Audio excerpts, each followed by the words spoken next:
Jaya Radha Madhava Kunja Bihari.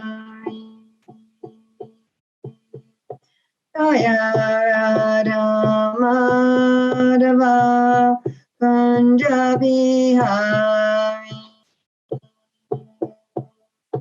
Gopi Jana Ballava Girivaradari. Vijana Ballabha Girivaradari.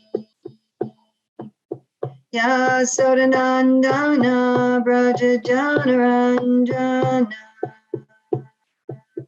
Yasodanandana Braja Janaranjana. Yamunatira Anachari. Yamunatira Anachari. Jaya Radha Madhava Kunja Bihari.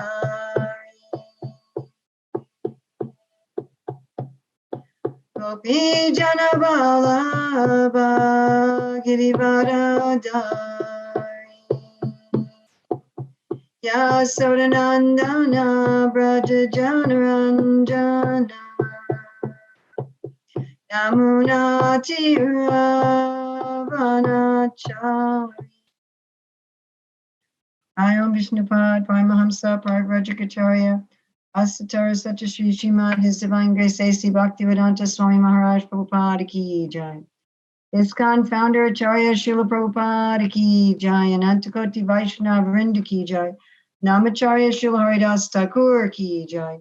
Prem Shikahor Shri Krishna Chaitanya Prabhu Nityananda Shri Advaita Gadadhar Shri Vasadi Gaur Bhaktivinoda Ki Jai. Shri Shri Radha Krishna Go Gopinath Shai Mukunda Radha Kunda Giri Govardhan Ki Jai. Vrindavan Dham Ki Jai. Mathura Dham Ki Jai. Navadvip Mayapur Dham Ki Jai. Jagannath Puri Dham Ki Jai. Ganga Maya Jamuna Devi Ki Jai. Bhakti Devi Ki Jai. Tulsi Maharani Ki Jai. Samaveta Bhaktivinoda Ki Jai. Gaur Premananda. All glories to the assembled devotees. All glories to the assembled devotees. All glories to the assembled devotees. All glories to Sri Guru and Gauranga. All glories to Srila Prabhupada. Namo Jaya Krishna Prastaya Bhutale Srimati Bhaktivedanta Swami Niti Namane. Namaste Saraswati Deve Gauravani Pacharane. Nirvasesa Sunyavadi Paskatyade Satarane. Vandeham Shri Guru Shri Yuta Padakamalam Shri Gurun Vaishnavamscha Shri Rupam Sagrajatam Sahagana Raganatam Vitam Stam Sajivam Sadvaitam Sadvadutam Parijana Sahita Krishna Chaitanya Devam Shri Radha Krishna Padam Sahagana Lalita Shri Vishakam Vitam Cha Panchakapajubhischa Kipasindhavya Bhajapatitanam Pavanevyo Vaishnavevyo. Om Namo Bhagavate Vasudevaya. Om Namo Bhagavate Vasudevaya. Om Namo Bhagavate Vasudevaya. Oops, that wasn't what I wanted to do. So today is May 15th in 2020 in Auckland, New Zealand, and we're reading from that there is no God, and that even if the background of everything is spirit, it is impersonal. This speculation may go on, but actually it is very difficult to get out of the clutches of material nature. Devahuti poses the question that although one may speculate in many ways, where is liberation as long as one is under the spell of material nature? The answer is also found in Bhagavad Gita. Only one who has surrendered himself unto the lotus feet of the Supreme Lord Krishna, Mam Eva Ye Prapajante, can be free from the clutches of Maya. Since Devahuti is gradually coming to the point of surrender, her questions are very intelligent. How can one be liberated? How can one be in a pure state of spiritual existence as long as he is strongly held by the modes of material nature? This is also an indication to the false meditator. There are many so-called meditators who think, I am the Supreme Spirit Soul. I am conducting the activities of material nature. Under my direction, the sun is moving and the moon is rising. They think that by such contemplation or meditation, they can become free. But it is seen that just 3 minutes after finishing such nonsensical meditation, they are immediately captured by the modes of material nature. Immediately after his high-sounding meditation, a quote-unquote meditator becomes thirsty and wants to smoke or drink. He is under the strong grip of material nature, yet he thinks that he is already free from the clutches of Maya. This question of Devahutis is for such a person who falsely claims that he is everything, that ultimately everything is void, and that there are no sinful or pious activities. These are all atheistic inventions. Actually, unless a living entity surrenders unto the Supreme Personality of Godhead, as instructed in Bhagavad Gita, there is no liberation or freedom from the clutches of Maya.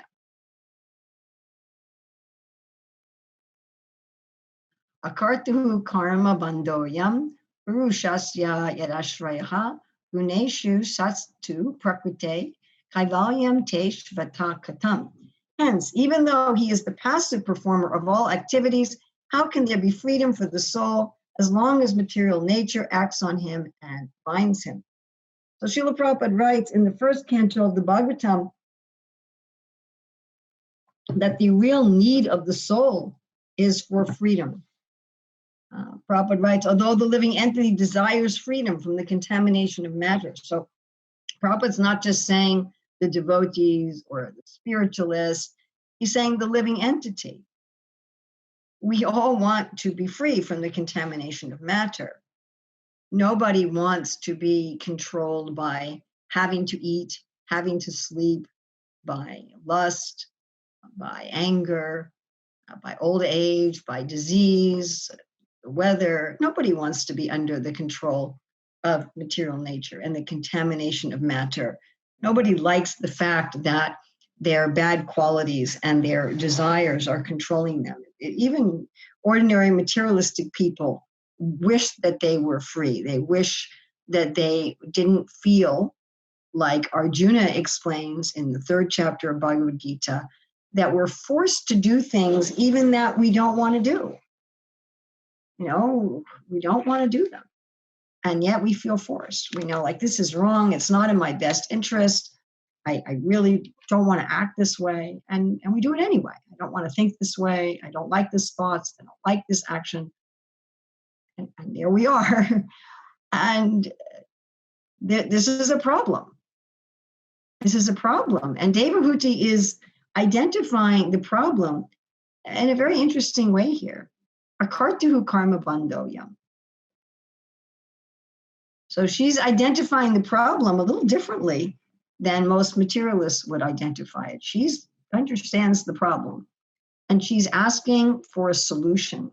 So Srila Prabhupada here in the purport gives the solution, and he gives something that looks like the solution but isn't. We can say it's a parody of the solution.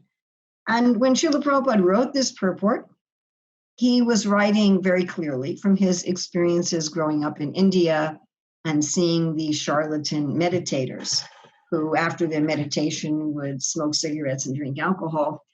But we in the world today are seeing a lot of people going for this parody of freedom, this urge toward this impersonal or voidist or even atheistic meditation, which looks like it gives you freedom, but doesn't really. So let's look at the problem, and then let's look at the, somewhat attractive but not effective solution, and the real solution. And Prabhupada makes a very interesting statement here in the purport about Devahuti and the real solution, which I think should give us all great hope and good guidance. So what is the problem? Akartahu karma bandho. We're not the doer. Akarta. We're not the doer. Karta means the doer. Karma bandha, but yet we are bound. We're bound by something that we're not even doing. We're bound by something that we're not even doing. We are the witness. As Srila Prabhupada puts it, we become passive. He uses the word passive in the word for word, in the translation, and in the purport. We go from being free to being bound, from being active to being passive.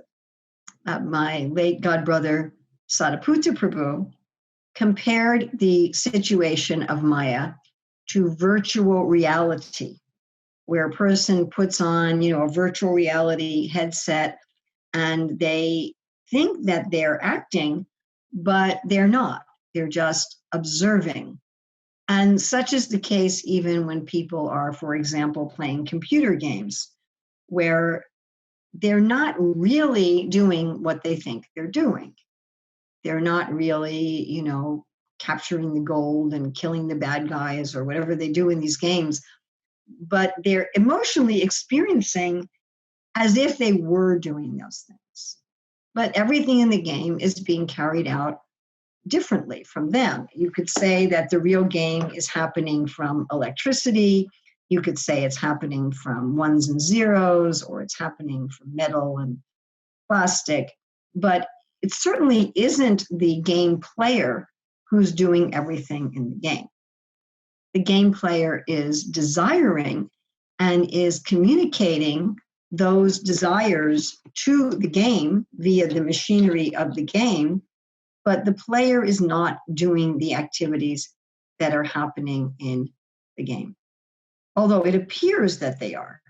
It looks like, oh, they're the ones doing it, but that is an illusion. And that illusion, it's not really very satisfying. It's not really very satisfying because we want to be acting directly. And when you're acting in the game, you're constrained by the game. You're constrained by the way your character can look. You're constrained by how it can move. You're constrained by the world of the game. You're not really free. And this is true in any kind of game or simulation, or, if we're watching a movie or we're reading a book and we identify with the characters in the movie or in the book, that when the character in the story becomes in trouble, then our heart goes faster and our breath gets shallower. And, when they get something exciting, we're excited. And when something funny happens, we laugh, although it's not happening to us. We're passive. We're sitting in the theater, or we're sitting in our living room. We're not going on the adventure happening in the book or the theater or the film. But we're experiencing it in one sense as if it's happening to us, not fully. There's a lot of research that if I imagine, like there's an exercise that is sometimes done where, you close your eyes and you relax and you imagine that there's a lemon in front of you, and you imagine the texture and you imagine the smell, and, you imagine putting it in your mouth, and you actually can get a sour taste in your mouth from imagining this lemon, just like we experience in dreams, that I have eaten meals in dreams. I have run in a dream. I have done things in a dream that I have done in real life. And when I am in the dream, I'm experiencing those things. Because actually the experiences are taking place in the mind. The experiences are taking place in the mind. And there's a whole science of this, the philosophy of science, the philosophy of research. Who is the doer? How are we experiencing things? What is the relationship between the self, the mind, and the objective world? And it's an area in which there's a tremendous amount of what Prabhupada calls mental speculation. When I took courses in the PhD program on the philosophy of science, I thought, oh, this is what Prabhupada means by mental speculation. Who are we? How are we experiencing the world? And especially this part of the Bhagavatam, this third canto with Lord Kapila Dev, and also it's large sections in the second canto, deal with these questions. The way we can tell that it's happening in the mind, I mean, later on in the 11th canto of the Bhagavatam, the Avanti Brahmana says all happiness and distress is in the mind, is if someone has a surgical operation and by anesthesia, the mind is unconscious, then the body can be cut and there's no reaction. So the sensations are not taking place in the body. The experiences are not actually taking place in the body. They're taking place in the mind. And in one sense, they're not even really taking place in the mind because the mind is also a machine. In one sense, the experiences are not happening at all. It's just some sort of imagination. So this is the situation. And at the same time, we're bound. I mean, it's so peculiar because if I'm the akartahu, I'm not even the doer, I'm passive. Why can't I just get up and walk away? You know, I mean, I can do that in this world. I can take the virtual headset off. I can put the book down. I can turn off the movie. I can walk out of the theater. You know, I can just put it down, right? Right? I can wake up from the dream. Now, there is a situation in which we can't put it down. And that is a situation of an intoxicant. So if a person takes alcohol or marijuana or LSD or some intoxicant, then they're not able to get out of the experience of that intoxicant until the action of the intoxicant is over. In most cases, there's nothing that can be done until the action of the intoxicant is over. The person can't drink alcohol and then just say, oh, I actually don't want to be affected by the alcohol. I don't like it, so I'm just going to walk out of the theater. No, once the person has taken that drug, once the person has ingested that chemical, the action of the chemical will work for a particular time. And there you are. So the material nature is very much like that. It's like a kind of a drug, which we take voluntarily, just like, you know, the vast majority of the time when people are taking an intoxicant, they're doing it voluntarily. Obviously, there are some exceptions, but generally people take intoxication voluntarily. And, you know, sometimes they don't like it. Often they don't like when they're out of the intoxicant, what they did or what they said. They find it embarrassing. Of course, many times people commit horrific crimes under the influence of intoxication. So our coming under the material nature is something like that once we come under the material nature, we get under this law of action and reaction, that then it just simply has to play out. Yeah. It's not something that we can release ourselves from once we're in it.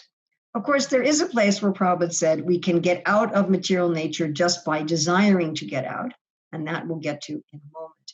But generally, once we communicate to Krishna that we want to be in illusion, then we're kind of stuck under that illusion, even if we don't like it, and even though we're not experiencing anything on a real level.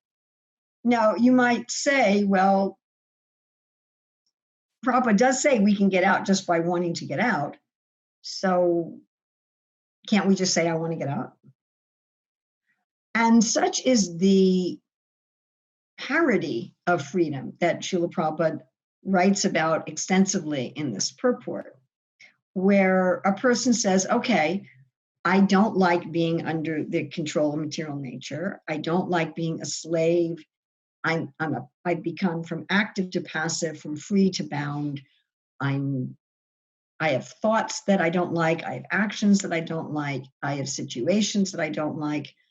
I really, this is not a very good deal. So let me just meditate. Let me just become detached. Let me just become detached. Let me walk out of the theater. Let me close the book. Or in some cases, as Prabhupada's saying here, you just say, well, nothing's real, there's no God, or I am God, I am controlling the sun and the moon, or everything here is meaningless, as Prabhupada says in this purport. There's no pious or sinful activity, it's all meaningless.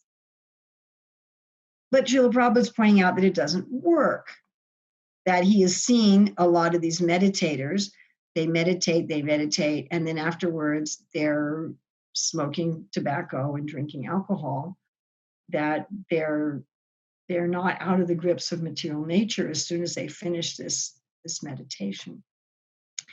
So it's interesting that the impersonalists who go for this parody of freedom have a lot of things right, but they still don't get liberated. It's almost like they're having a parody or an imitation of liberation without the real liberation. And because it is close, and a lot of it is truth, it's a lot of half-truths in what they have, it seems like it ought to work. I mean, this impersonal meditation, they're saying we're the akartahu, we're the observer. And we'll find in the world today, people teaching impersonal or voidist meditation, they really emphasize you're the observer. This is the whole idea of mindfulness. You be in the present, you just accept whatever happens, you don't try to control it, and you just realize that you're the observer. So it's true. That's true. We're not the controller, we're just the passive observer. So you accept that. You stop pretending that you're the doer and you're the controller. And, then some of them are teaching you are one with God. Well, we are one with God. Achinta Beta Beta Tattva. We do have the same qualities as God. We are one with God. To say there's no such thing as pious or sinful activities. Well, Krishnadas Kaviraj says that. There's nothing really good or bad. That basically all material activities, whether pious or sinful, in one sense, is all just degrees of the same thing. There really isn't, materially speaking, in one sense, there really isn't good or bad. So, that's all kind of true, sort of, kind of, but it doesn't work. Well, why doesn't it work? Because the impersonalists and this meditation or voidists are not getting to the root of why we want to be in illusion in the first place. Because what they're not facing is that we're in illusion because we want to be in illusion. When the impersonalists and the voidists are saying, I want to be free, they're not really wanting to be free. What they're wanting to be free of is the reactions to their activities. They don't really want to be free of illusion. Because what is the essence of illusion? I want to take the place of God. That's the essence of illusion. Is I want to be the supreme enjoyer and the supreme controller, and I want to be the center.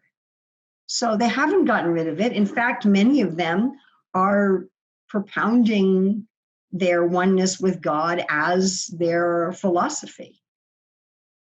They're intensifying their desire to be God. But we can't be God. We can be God in the sense that we have a oneness of quality and a oneness of interest.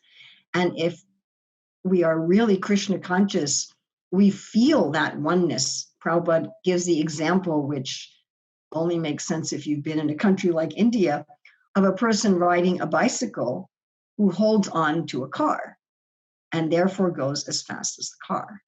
I don't think we see people doing that in New Zealand or America, at least. I have never seen anybody do that.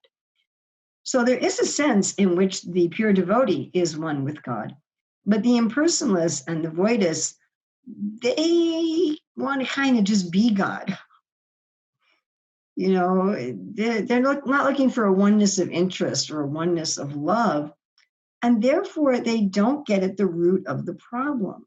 We're anandamaya biasat. We're pleasure seeking, we're variety seeking, we're relationship seeking. And if I don't get to the root of the fact that I want to be God instead of having a loving relationship with him, then my meditation won't work, because I'll be saying on one hand that I want to get free from illusion, and on the other hand, I'm saying that I still want to be in illusion. I hope that that's clear. The illusion is that I'm the supreme. So if I want that illusion, but I don't want the illusion, what I'm saying is I just don't want to suffer. It's kind of like people saying, I want to eat as much as I would like without gaining weight. I mean, who wouldn't like that? And some people have that kind of by nature, by their metabolism. You know, they can eat an entire birthday cake and a whole gallon of ice cream, and there's no effect on their bodily weight.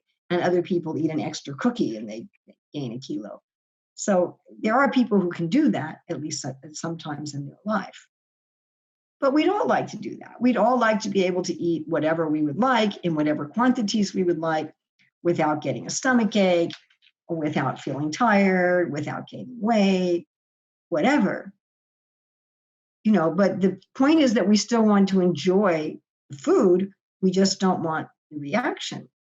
Just like people want to be able to have illicit sex without disease, without pregnancy, without, you know, the pain of broken emotional attachments and things like that. Right? I mean, that's what people want. Let me have sexual pleasure without the suffering that comes with it, or without the responsibility. You know, let me have sexual pleasure without having to take care of people, without having to be there for them and their emotional ups and downs and all this. You know, that's what we're looking for. We're looking for how can I get the pleasures that I want without the concomitant suffering.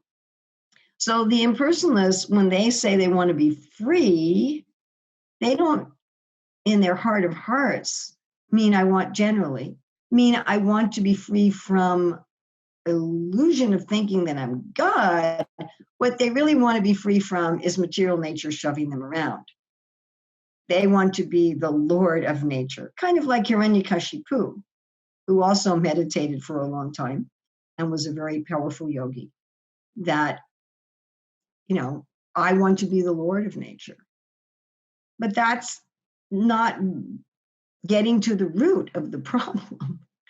In order to get out of illusion, the solution isn't to become the controller of the illusion. The solution is to come to the reality. Now, Krishna is very kind. He's actually extraordinarily kind.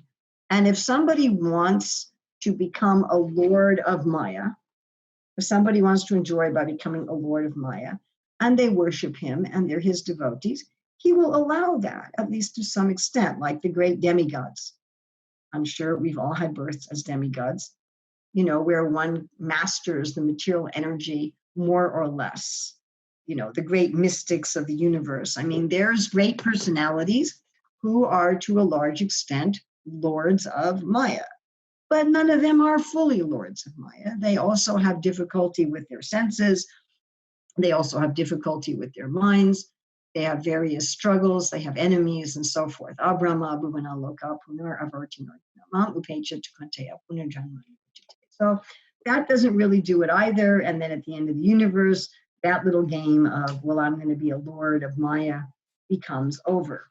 And again, they're in the body of Mahavishnu. So again, we've tried that. And that's not the solution. So what is the real solution? The real solution is, I want truth, right? The real way of getting out of the illusion is not just closing the book. It's not just walking out of the movie theater, but it's going to real life.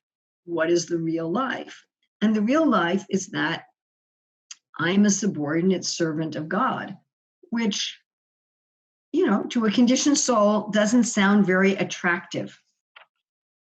You know, I was just hearing Prabhupada say that the other day, you know, that we're not very attracted by this concept of being a servant. It makes sense, right? Because in this world, being a servant isn't very attractive. I don't know of any parents who tell their kids, grow up and be a servant. that's your goal of life, is to grow up and be a servant. Grow up and be a doctor, grow up and be a banker. In the media and the literature, it's not usually the servants that are glorified. It's usually the big people. So we don't like this idea of being a servant, and we don't like this idea of surrender. I mean, the word surrender, it brings up all these notions of being in a war and waving a white flag and, I surrender, I surrender, I surrender. I don't like it, but I surrender. I'm forced. But that's the only solution. The only solution is to know that I'm a servant and I'm surrendered. And to do that, we have to remember that God is a very loving friend. He's not envious. He's not inimical. And that he wants to fulfill all of our desires in reality in a way that has no negative consequences, where we do have unlimited enjoyment without inebriety, as Prabhupada would say it, without any kind of difficulty. So what is that process? And of course, Prabhupada is speaking about that here. If we look at this purport, Srila Prabhupada makes a very interesting statement here. He says that Devahuti is gradually coming to the point of surrender. Devahuti is gradually coming to the point of surrender. Now, that's a rather astonishing statement when we consider that Devahuti is the mother of God. She's the mother of God. She's not an ordinary person, but she's gradually coming to the point of surrender. So the real process of liberation is to come to the point of surrender. And Srila Prabhupada would say, we can surrender in a moment, but of course, most of us don't. We might fool ourselves at some point in our journey and say, I'm surrendering. And then Krishna says, okay, what about this and that? Say, oh, I guess I didn't really surrender. This gradually coming to the point of surrender is sadhana bhakti. Or the word often used is abhyasa, or practice. So sadhana or abhyasa, practice bhakti, gradually coming to the point of surrender. Ultimately, what gradually coming to the point of surrender means is getting the conviction, getting the faith that if I surrender, I'll be happy, that I want to surrender. And here we come back to this, where Prabhupada says that the living entity can get free of the clutches of Maya merely by desiring to do so. So while the impersonalists and the voidists think that they're desiring to become free of Maya, they're not really, because they're not desiring surrender and reality. But in bhakti, one gradually gets faith. Krishna is my friend. Krishna's looking out for me. Krishna's taking care of me. Krishna's only going to do what's good for me. Everything Krishna does is good for me. All my desires will be fulfilled beyond any way that I can imagine. And as we grow in that faith, we surrender more and more and more. Or you could say, we gradually increase our desire more and more. Because Bhaktisiddhanta says that partial surrender is not surrender. But we gradually increase our desire for surrender. We gradually increase our desire for surrender until we get to the point of surrender, which is bhava and prema. I mean, if we think of it in mundane terms, we could think of it like if some, young man and woman meet and they're kind of checking out, do I like you? Do I not like you? Do I want to spend time with you? Do I not want to spend time with you? And gradually their relationship develops until they get to the point where they say, yes, I want to marry you. That's a big surrender, to marry somebody, to say, I'm going to spend the rest of my life with you. Yes? But there's a it's not really a gradual surrender. There's a gradual awakening of the desire to surrender. So there's something that goes on, something similar that happens where in the process of bhakti, we start becoming more and more attracted by Krishna, and we start becoming more and more disgusted with our desire to enjoy the material nature. We're not just, in the beginning, often devotees will speak about disgust with the effects of Maya. You can always tell. So I was an editor back to Godhead for 30 years, and you could always tell in people's articles when they're not really disgusted with Maya, but they're disgusted with the effects of Maya. They're disgusted with the pollution and the disease and the fighting and all those things that result from being in Maya.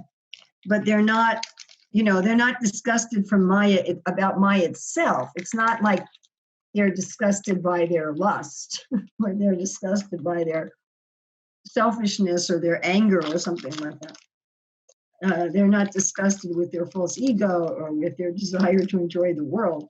They're disgusted with the results of that. And that, the impersonalists are also. But ultimately, we become disgusted with the inner arrogance, with the inner lust, anger, greed, madness, fear. We just become disgusted with the desire to be in illusion. And we go, kind of like a drug addict or alcoholic becomes disgusted with their desire to become intoxicated. At first they're just disgusted with the effects of their intoxication. My wife left me, I got fired from my job, I'm lying in my vomit in the gutter, but they're not disgusted with the alcohol, or they're not disgusted with the desire to escape their life. And at a certain point, they become disgusted with their desire for the alcohol. So at a certain point in bhakti, one becomes so attracted to Krishna, Krishna's name, Krishna's form, Krishna's qualities, Krishna's pastimes, Krishna's service, and we become disgusted with the false ego. It's like, ugh. And then at a certain point, we actually surrender. We're not just coming to the point of surrender, we surrender. And then Adaiviyecha gunamayim mama maya durajya mam evaye prapadyante mayam etam turantite. Then Krishna says, it becomes very easy. Because then we really do desire to get out. We don't just desire not to suffer, or we don't just desire to be the Lord of Maya, but we actually really fully desire to get out of Maya. We just like, I don't like this. I don't want this. This isn't the kind of being that I want to be. This isn't the way that I want to exist. This isn't, we see Maya for what it is, and we see Krishna for, we have faith in Krishna's wonderfulness and friendship, and we lose interest in Maya. So that happens generally, gradually. If it happens gradually for Devahuti, it certainly is going to happen gradually for us. And we should see that happening in the process of sadhana bhakti or abhyas yoga. If we don't see that happening, there's something quite wrong. But we should see happening that we are becoming more and more attached to Krishna. And we should see happening that we see Maya for what it is, and we lose an interest. We're just like, well, this is stupid. This is really stupid. I'm not even the kartaha. I'm not even the doer. I'm just this passive observer of all this stuff. And I'm doing things I don't want to do. I'm being things I don't want to be. And it really isn't a good deal. I think I'm going to stop this. So we have some time for questions, comments, additions, subtractions. Hi, Krishna. I have a question. How can we speed up the process of getting rid of the desire for recognition? How can we give up the desire for recognition? Yeah, speed up the process. Oh, that's a wonderful, wonderful question. And let's see if I can find you the answer from Srila Prabhupada himself.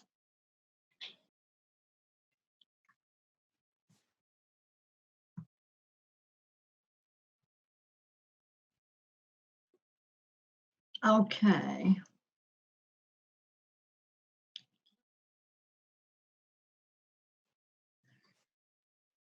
So this is some Krishna book. Okay. It is clearly stated here that one should try to be recognized by the Supreme Personality of Godhead by one's service and devotion, without which the human form of life is condemned.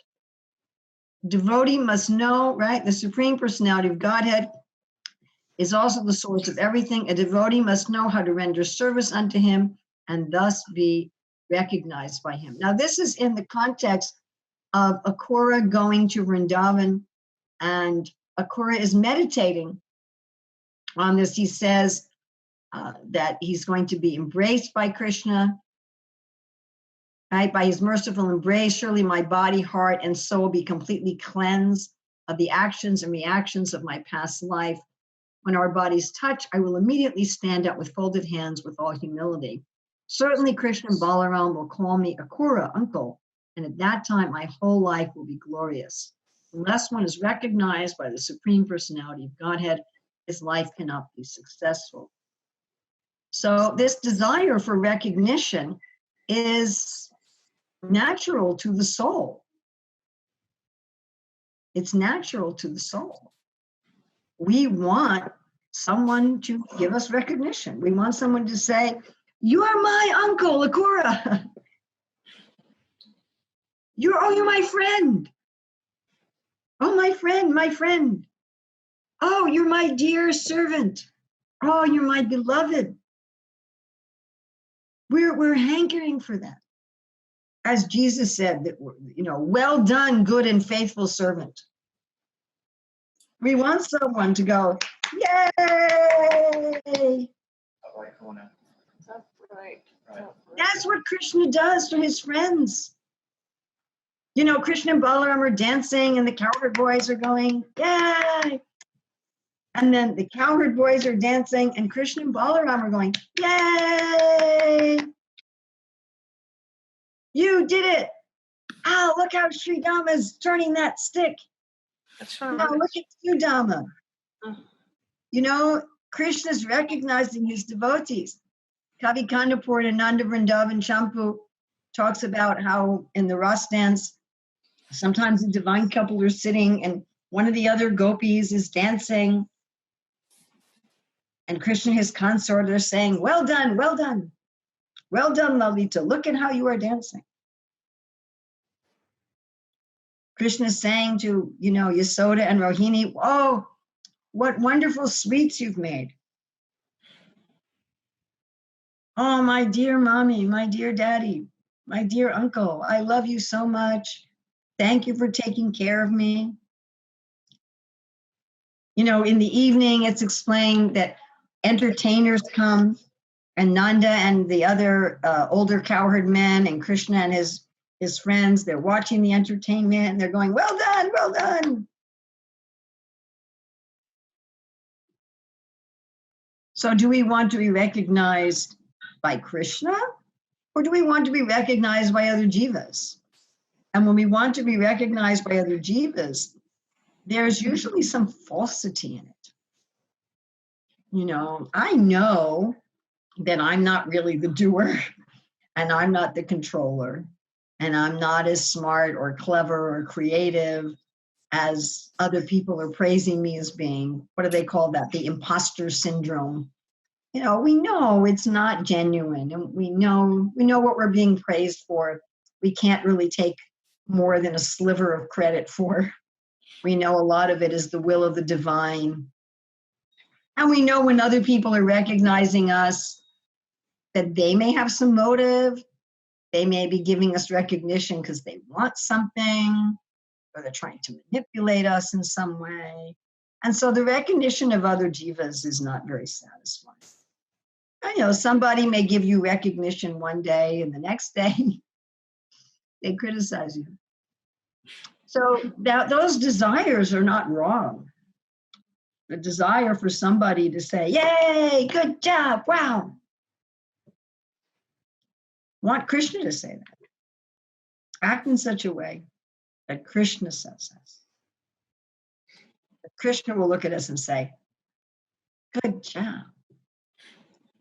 Now, Krishna is not very interested in the result because we cannot control the result anyway, and he already knows that.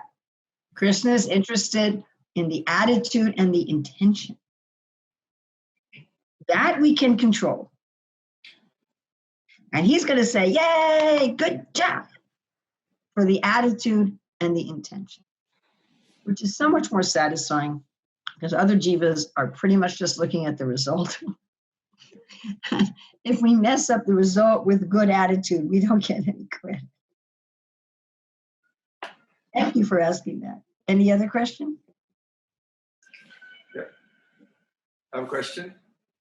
Yes. Thank you for a wonderful class. I had a question around your experience and advice, because I've heard you talk about it before, we talk about having good attitude and intention, but we often can see today a lot of persons coming in from the outside world into Bhakti come with trauma and mental health problems.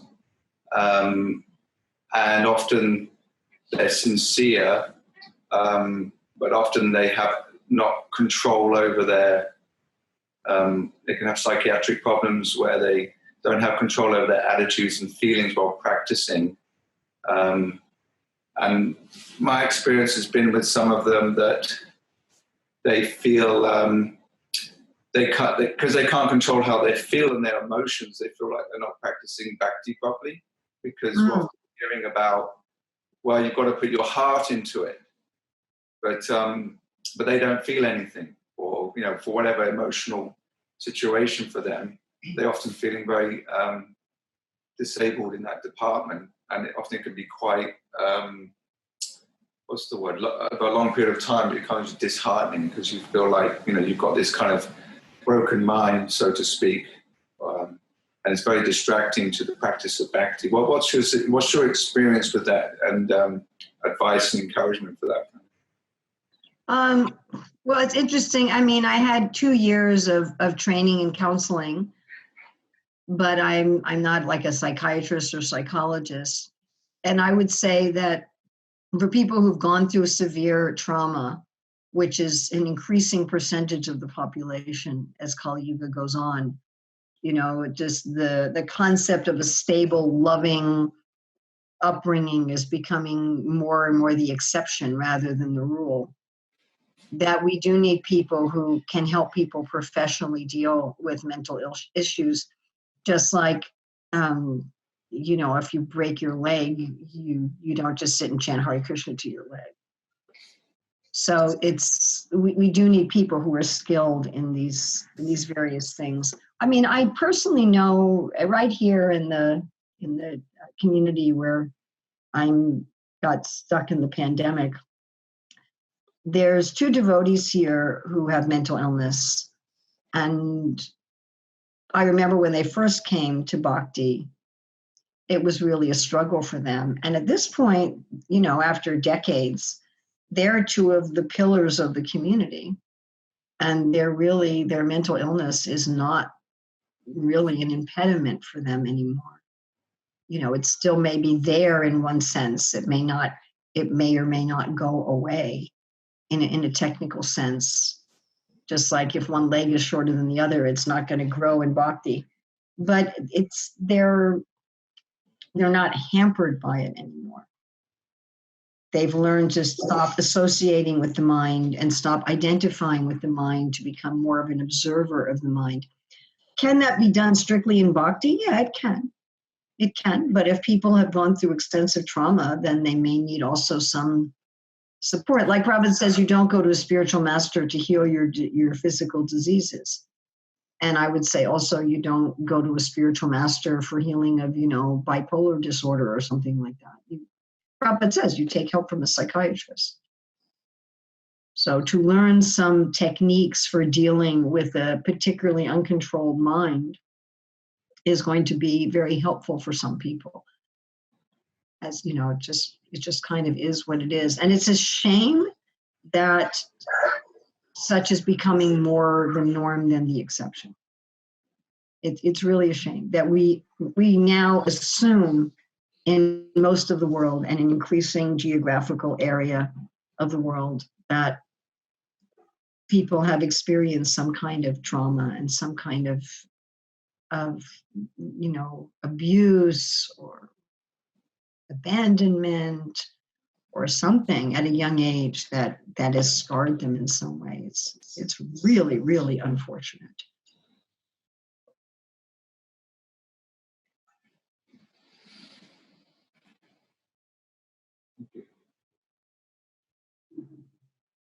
Anybody else?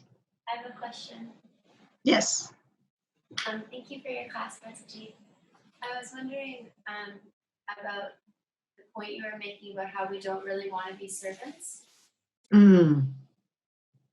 And I noticed that when I was living in the ladies' ashram, that it was very easy for me to want to serve everybody there because they weren't so fussy. Okay. But then when I go to serve my husband, he's a bit fussy. And then I'm thinking actually that this is Krishna's arrangement for me to be more personal. Okay. But it's very purifying. And how do I have a good attitude towards wanting to serve somebody personally when they have feedback for me or when I get corrected? It really flares up my false ego a lot. Well, one thing is that we can remember that all of our suffering is due to our false ego and that we're trying to get rid of it. That's sort of the point. If you go to a doctor with a tumor and the doctor's giving you medicine that makes the tumor shrink, that's the idea, even if the medicine may sometimes be bitter. Now, having said that, if we're in a position of authority, we should remember that most of us find it very painful to get rid of our false ego, even though ostensibly we say that's what we're here for. And so generally people in positions of authority, whether you're a guru or you're a husband or you're a parent or you're an ashram leader, generally we try to push on people's false ego very gently and slowly.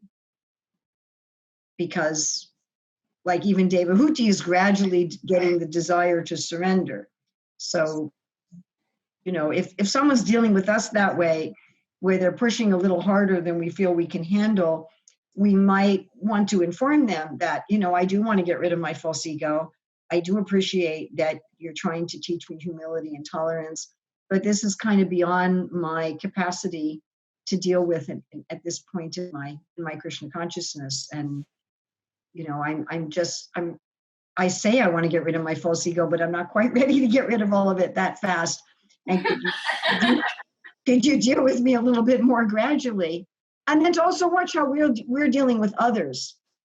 Because often if someone's pushing us a little too hard and a little too fast, it's a reaction to us having pushed somebody else a little too hard and a little too fast, probably without realizing we were doing it. And so Krishna often puts us in that situation so we can say, oh, maybe I shouldn't do that. But it's a very difficult thing, both when you're the authority and you're the subordinate. You want to push people out of their comfort zone a little bit, or they're not going to make any progress. And we want to get pushed out of our comfort zone, otherwise we won't make any progress. At the same time, we don't want to push somebody into panic, and we don't want to have somebody else push us into panic where we're going to break. I was dealing a while ago with a situation where a disciple was asking their guru whether or not they could do a particular thing that was very clear to everyone involved, including the disciple who was asking, not the best or ideal thing for them to do. I mean, it was like, Guru Dev, can I have your permission to do this thing that I know isn't a very good thing to do, but that I desire very strongly, and I'm not sure that I can not do it. Do you understand what I'm saying?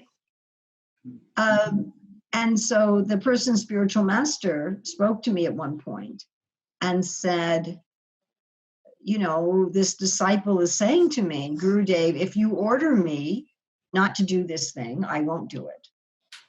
So I'm willing to follow your order. And the spiritual master was talking to me and some other devotees about the situation and saying, I'm concerned that if I say to this disciple, I absolutely order you not to do this thing, that the person will break. That their capacity to function as a person, as a devotee, as a disciple will be severely damaged. They won't be able to function. And so the guru said to the disciple, I'm not going to order you. You know, I'm not going to order you. I would prefer that you not do this, but if you do it, I'll still be there for you. And, you know, we can still have a relationship, but it would be better if you did. This is not something you do. So this, you know, dealing with people so we don't break them it's hard. It's hard. And if, despite everything, Krishna pushes us way out of our comfort zone through whatever jiva he uses, whether it's your husband or, you know, a person at a shop, then it's best to take it that Krishna does feel I'm ready for that. You know, if I've tried to slow things down to a level that I feel I can handle, and Krishna starts taking that car down the highway a lot faster than I think I'm comfortable with. And again, it's not ultimately another jiva who's doing that. It's not ultimately the temple president or my husband or the government official, or it ultimately is Krishna. And then we can look and say, well, maybe Krishna has more faith in me than I have in myself. You know, maybe he does think I'm ready for a deeper level of surrender and getting rid of false ego. Another thing that you may find helpful, and I'll end with this, is to keep in mind that our bodies and minds are wired very kindly by the Lord for our self-preservation. So Krishna has, or Lord Brahma probably, but ultimately Krishna has built into our bodies a protective response. So in other words, if, you know, an angry barking dog or a tiger or a snake or, you know, is in front of us, we go instantly into a protective response without thought, because you don't have time to think. If you've got 5 barking dogs at you, snarling barking dogs, you don't really have time to go, well, are these really dangerous dogs? Are they not dangerous dogs? What should I do? You know, if someone's coming at you with a weapon, it's not, you don't really have the time to process. The brain and body have to make an instantaneous decision. Is this definitely a threat or maybe a threat? It doesn't even have an option of, no, this is not a threat. And in an instant, the body gets flooded, the kind of basic parts of the brain flood the body with chemicals to enable us to either run away very fast or to fight with the threat or to freeze and go into a camouflage place. And in the process of our body being flooded with these chemicals, the body turns off digestion because we don't need to digest if there's a tiger in front of us. It turns off healing, any healing that's going on, our immune response. It also takes blood away from our higher order thinking skills because we don't need to work out calculus problems if someone's in front of us with a weapon. It's an instant thing. It happens in a fraction of a second. And we identify the feelings that happened in our body at that time as the names we put on that are things like anger and fear. That's what we call that feeling.